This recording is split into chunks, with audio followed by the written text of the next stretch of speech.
নমস্কার বন্ধুরা, আপনাদের সবাইকে স্বাগত জানাই মায়ের রান্নাঘরে। আজ বানাবো মাছের চপ।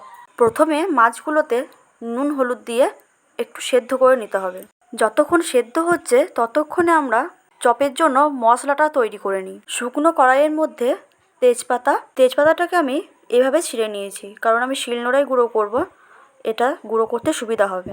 একটা শুকনো লঙ্কা, গোলমরিচ, লবঙ্গ, এলাচ, দারচিনি, ধনে, জিরে আর মৌরি, এগুলোকে একটু নেড়ে নেব।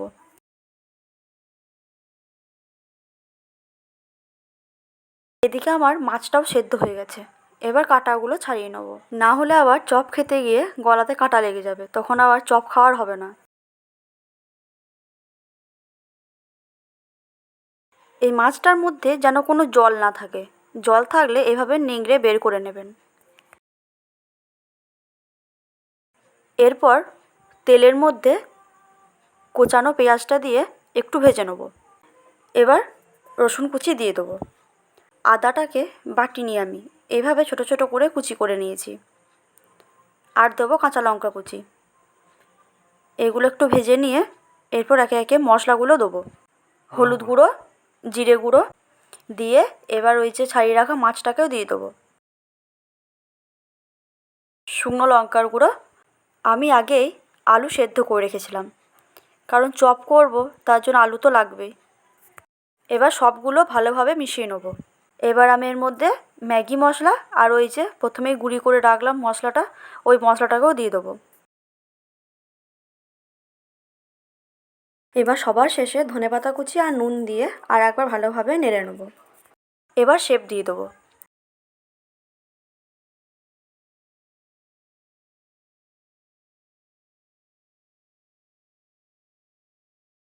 যার যেমন ইচ্ছা সে সেরকম শেপ দিতে পারেন। আমি এখানে গোল করেছি আর কাটলেটের মতো করেছি। এবার ব্যাটারটা তৈরি করে নিই।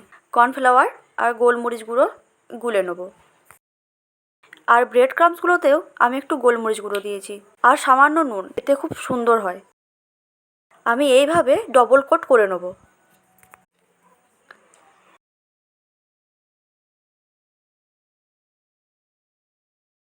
এবার তেলে ভেজে নিলেই তৈরি আমাদের গরম গরম মাছের চপ। এই রমজান মাসে এই রকম গরম গরম চপ পেলে সন্ধ্যাটা পুরো জমে যাবে, সাথে একটু কাসুন্দি।